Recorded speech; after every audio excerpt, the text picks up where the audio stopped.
Hi guys, my name is Chelsea and welcome back to my channel. For today's video, we're talking about 5 of my favorite manga.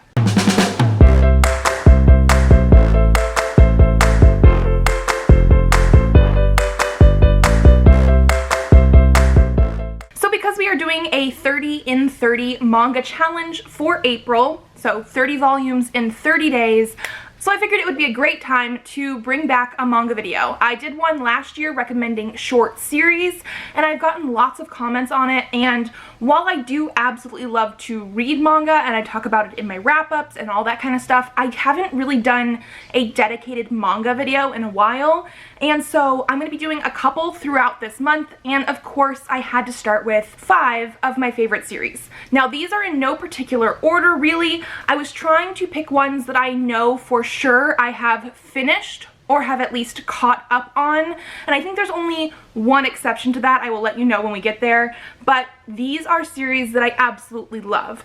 I will let you know that I do read a majority of what I would consider shoujo manga, although I definitely branch out into other age groups and genres as well, and I do feel like the 5 that I've picked out today cover quite a variety. However, the first manga that I absolutely just had to talk about is going to be Ouran High School Host Club by Bisco Hattori. This one sits behind me in basically all of my videos, and this is the box set, which does include all 18 volumes. This actually was my very first manga, and I think my first anime as well. So not only does it have a very special place in my heart for manga and that kind of thing, I do absolutely love this. This is definitely a classic, old school almost, I want to say nowadays, shoujo manga with a reverse harem twist. So basically we do have our main character of Haruhi, who is attending Ouran High School, and she dresses sort of androgynously, and because of that a lot of people just assume she is a guy.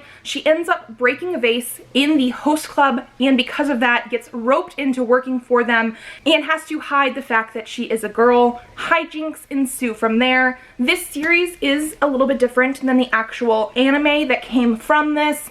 I really loved the characters in here, the hijinks, the school setting. You get to see a lot of the Japanese school system, and they have school festivals and sports days, and yes, this is definitely one that just holds a really nice place in my heart. It's a super fun, quick, easy one to read, even though like I said quick.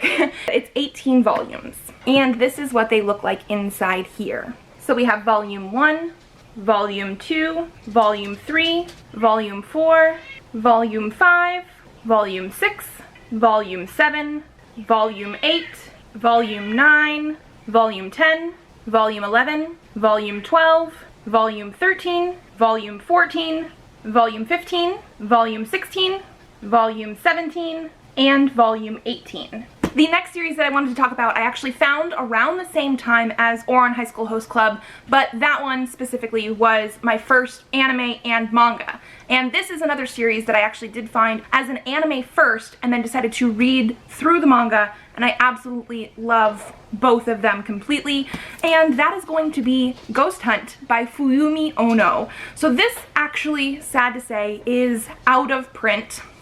And when I bought these, they were out of print. And these are some of the most expensive books in my collection on my shelves, because while you can find some of these books for a few bucks each, not that crazy, some of the volumes here I bought for upwards of $50 or more, because like I said, they are out of print. But this is a series that follows Mai Taniyama, who is a high schooler who ends up working for a ghost hunting service, and there are some really creepy elements in here, but I absolutely loved it. There's mystery elements. I do believe this has a few different arcs going for it, which, I mean, some mangas do that as well, but they follow different ghost hunting cases, and it will be a few volumes at a time. There are a total of 12 volumes, however, only 11 ever made it into English. So this is a series that is quite easy to find online to finish off, because of the fact that I really do believe volume 12 needs to be read. It wraps up a lot of the story arcs, and so it is very disappointing that I will never actually have an English copy in my hands, but This one again holds a very special place in my heart. I rewatch the anime usually at least every year or so, and I definitely need to do a reread of these, but they are so, so good and a little bit creepy as well. So here we have volume 1, volume 2, volume 3, volume 4, volume 5, volume 6, volume 7, volume 8, volume 9, volume 10, and volume 11. Moving into the next one, this one is even creepier than the last one, and I'm going to have to go with Uzumaki by Junji Ito. So this was my very first Junji Ito, and I have read almost everything that has been translated into English. I'm a little bit behind right now, but I have to say I have never been disappointed in a Junji Ito book. I absolutely love, obviously, the manga series, but the short story collections are also very creepy. I want to say one of these short story collections might be more of my favorite than this one, but I wanted to talk about manga series, and Uzumaki is a very quick one to get through. It's only 3 volumes. This is the entire thing right here, whereas like Shiver, which is the short story collection that I really, really enjoy, is a short story collection, but still really good to read. And this one is just one of those ones that is so weird and creepy, and his art style is very, very unique. Like, anytime I go into a Junji Ito, I sort of know what I'm getting with the art style. I never quite know exactly where we're going with the creepy stories, but this one wraps up in such a weird angle, but I absolutely loved it. You do need to be prepared for the creepy elements. This, for sure, out of all of the mangas that I'm talking about today, is for mature audiences, where everything else, I believe, is aimed more for a teen audience, but these are so, so good. I also love these collectible editions. They're nice hardcovers, and you can sort of see that they do have creepiness on the actual, like, spine and the cover. Just so good. Do not read this at night. The next one I want to talk about, I actually did mention in my short manga series video that I did last year, but I have to mention it here again because it is one of my absolute favorites, and that is going to be The 7 Princes of the Thousand-Year Labyrinth by Atori Haruno and Aikawa Yu. This one I do feel like is a little bit more on the shonen side than shoujo side, because I do read a lot of shoujo, and I absolutely love it.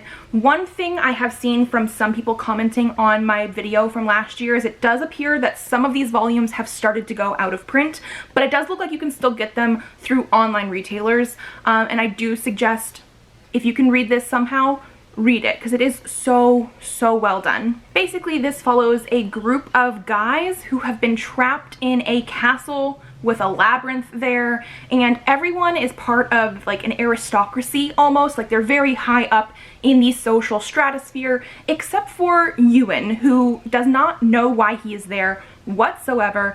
But the whole point of these people being trapped in this castle slash labyrinth is to find the new emperor. Apparently, if you can escape the traps and pitfalls that are going on in this labyrinth, you get to then become the next emperor, and I absolutely loved it. It is a little bit dark and twisted, and there is a mystery aspect going on, but the characters are so well done. The art is so well done. Like, I had so much fun. I devoured these within a day or two. Like, I think I got the first 2, started reading them, immediately had to purchase the next 2 when I was working at Barnes & Noble. Like, literally, I brought these into work with me because I was reading them on my lunch break, and then ended up buying these 2 after work and going home with the whole series. This is all for, it's the entire thing.